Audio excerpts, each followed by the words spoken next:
بسم اللہ الرحمن الرحیم۔ السلام علیکم ویورز، امید کرتے ہیں آپ سب خیریت سے ہوں گے۔ دمشق کا معروف و مشہور تاجر شام ڈھلے سڑکوں پر ٹہل رہا تھا۔ موسم خوشگوار ہونے کے باوجود اس کا دم گھٹا جا رہا تھا۔ ڈاکٹروں کے مطابق اس کے پاس گنتی کے چند دنوں سے زیادہ ٹائم نہیں تھا۔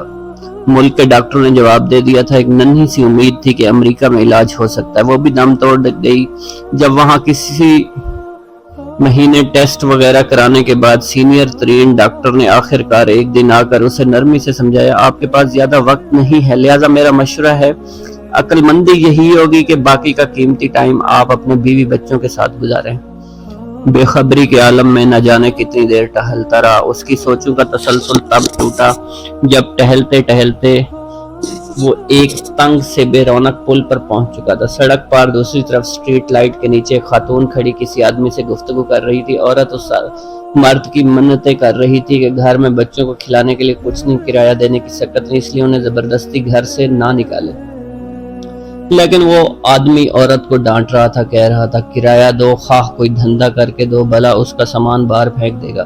عورت مسلسل روتی منت سماجت کر رہی تھی، لیکن وہ آدمی گالیاں دیتے چلا گیا تو تاجر بے دھیانی سے اس عورت کے پاس چلا گیا۔ دراصل میں نے ابھی گزرتے ہوئے تمہاری اس آدمی کے ساتھ تھوڑی سی گفتگو سنی ہے، مجھے بتاؤ میری بہن تمہارا کیا مسئلہ ہے؟ دلوں کا حال تو اللہ جانتا ہی ہے۔ بہن مجھے بتاؤ کیا بات ہے؟ بولی میں ایک بیوہ عورت ہوں، میرے چھوٹے چھوٹے بچے ہیں، شوہر کو فوت ہوئے سال ہونے کو ہے۔ شروع میں تو پڑوسی رشتہ دار کچھ مدد کر دیتے تھے، پھر آہستہ آہستہ سب نے ہاتھ کھینچ لیا۔ گھر میں راشن نام کی کوئی چیز نہیں ہے۔ مالک مکان کا صبر بھی ختم ہو گیا، اس نے کل شام تک کی آخری مہلت دی ہے، کرایہ نہ دیا تو سامان سمیت گھر سے نکال دے گا، میرے پاس اب کوئی چارہ نہیں رہا۔ یہ کہتے ہوئے اس کی آواز بیٹھ گئی۔ اس نے بھی جلدی سے دوسری طرف مڑ کر بہانے سے اپنے آنسو صاف کیے، پھر مڑ کر جلدی سے بولا، بس ٹھیک ہے بہن، کوئی بات نہیں۔ اپنی جیبوں میں ہاتھ ڈالے تو پتہ چلا جیبوں میں جو رقم ہے وہ نہ ہونے کے برابر ہے، کیونکہ جس عالم میں وہ نکلا تھا اسے تو ہوش ہی نہیں تھا۔ اس نے خاتون سے کہا، فی الحال یہ رکھو، مجھے اپنا ایڈریس بتاؤ، فکر کرنے کی ضرورت نہیں ہے، اپنے گھر جاؤ، انشاءاللہ سب ٹھیک ہو جائے گا۔ خاتون بے یقینی کے انداز میں اس کی طرف دیکھ رہی تھی، جیسے سوچ رہی ہو اس پر بھروسہ کرے یا نہ کرے۔ اس نے پھر سے یقین دہانی کرائی، تم جاؤ ایڈریس بتا دو۔ اس نے آخرکار ایڈریس بتایا، ایک طرف کو چل پڑی۔ تھوڑی دیر بعد خاتون کو جاتا دیکھ کے وہ مڑا، واپسی کی طرف تیزی سے قدم اٹھانے لگا۔ گھر پہنچ کر کافی مقدار میں نقدی لی، ڈرائیور کو بڑی وین نکالنے کو کہا، پھر خود ڈرائیو کرتے ہوئے شہر کے 24 گھنٹے کھلے رہنے والے سٹور سے راشن کی بڑی مقدار میں وین میں بھری۔ خاتون کے بتائے ایڈریس پر پہنچ کر سارا راشن اس کے گھر اتار دیا۔ باقی کی رقم خاتون کو دی اور کہا صبح کرایہ دار سے وہ خود بات کر لے گا اور کرایہ کا معاملہ نپٹا دے گا، اور انشاءاللہ ہر مہینے مخصوص رقم آپ تک پہنچا دی جائے گی۔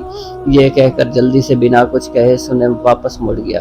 خاتون بت بنی بے یقینی کے عالم میں کھڑی آنسو بھری نگاہوں سے اسے دیکھتی رہ گئی، اور وہ وین سمیت نظروں سے اوجھل ہو گیا۔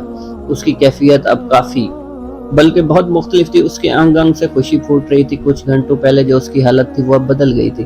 اب اسے ہفتہ 10 دن گزارنے کی جو فکر تھی وہ کم ہو گئی تھی۔ ہفتہ 10 دنوں کا خیال آتے اس نے کاغذ قلم لے کر خاتون کا ایڈریس لکھ کر وصیت لکھی، ہر ماہ باقاعدگی سے 4 لوگوں کے معقول سے بڑھ کر خرچے کی رقم اس ایڈریس پر بھجوا دی جائے، اور کاغذ کو لفافے میں بند کر کے تجوری میں رکھ دیا۔ اب اسے لگ رہا تھا اپنے آخری سفر کے لیے وہ تیار ہے، یا تھوڑی بہت تیاری اس نے کر لی ہے۔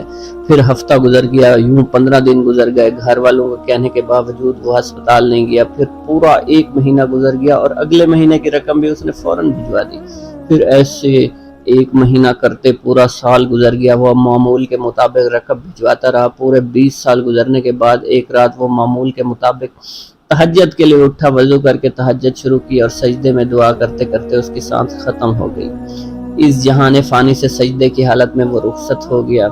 گھر والے اٹھے، اس کو سجدے کی حالت میں مردہ پایا۔ افسوس کے ساتھ گھر والوں کو اس بات کی خوشی تھی، اچھی اور مبارک موت ہوئی ہے۔ خیر، تکفین و تدفین اور دیگر انتظامات کے بعد اولاد کا تجوری وصیت کھولنے کا وقت آیا تو وہ بند لفافہ بھی نکل آیا، جو کم از کم 20 سال پہلے کی تاریخ کا ان کے والد کے ہاتھ کا لکھا ہوا تھا۔ اس کا مطلب تھا اس ایڈریس پہ 20 سال سے رقم دی جاتی رہی۔ لفافہ پڑھنے کے بعد ان کو پتہ چلا والد صاحب کو فوت ہوئے 7 دن ہو گئے ہیں، جو کہ تکفین و تدفین اور رشتہ داروں کہ ملنے ملانے میں نکل گئے اور وصیت کے مطابق رقم کی ادائیگی 7 دن لیٹ ہو گئی۔ رقم لے کر وہ لوگ اس ایڈریس پر پہنچے تو دروازہ کھٹکھٹانے پر خاتون باہر آئی جو کہ اب 50 سے اوپر کی ہو چکی تھی۔ سلام دعا کے بعد تاجر کے بڑے لڑکے نے خاتون سے مؤدب انداز میں کہا، ہم آپ کو والد صاحب کی طرف سے ماہانہ مخصوص رقم دینے ہیں، معذرت چاہتے ہیں 7 دن لیٹ ہو گئی۔ وہ اصل میں خاتون جلدی سے بولی، ارے نہیں کوئی بات نہیں، آپ کے والد صاحب کے ہم پر بہت احسانات ہیں، آپ لوگ میری طرف سے والد صاحب کو بہت بہت شکریہ بولے گا اور انہیں بتائیے گا ہم ہمیشہ انہیں دعاؤں میں یاد رکھتے ہیں اور رکھیں گے، اور میری طرف سے اداب کے ساتھ انہیں بتائیے گا اب انہیں رقم بھیجنے کی ضرورت نہیں۔ بیٹا حیرانگی سے بولا، کیوں نہیں ضرورت رقم کی؟ خاتون نے خوشی کے آنسو میں ملی جلی آواز میں جواب دیا، اللہ کے فضل سے مہینہ پہلے میرے بڑے بیٹے کی ملازمت لگی تھی جو 7 دن پہلے ہی بیٹے کو اس کی پہلی تنخواہ بھی ملی ہے۔ خاتون روانی میں پتہ نہیں کیا بولے جا رہی تھی جبکہ لڑکوں کے کانوں میں خاتون کا یہی جملہ اٹک کر رہ گیا تھا، 7 دن پہلے ہی میرے بیٹے کو اس کی پہلی تنخواہ ملی ہے۔ آپ صلی اللہ علیہ وآلہ وسلم کا فرمان ہے، رازداری میں کیا گیا صدقہ اللہ پاک کے غصے کو بجھاتا ہے۔ دعا ہے اللہ تعالی ہم سب کو نیک عمل کرنے کی توفیق عطا فرمائے اور دوسروں کی مدد کرنے کا جذبہ عطا فرمائے۔ دعاؤں میں یاد رکھیے گا اور میرے چینل کو سبسکرائب کرنا مت بھولیے گا۔ بہت شکریہ۔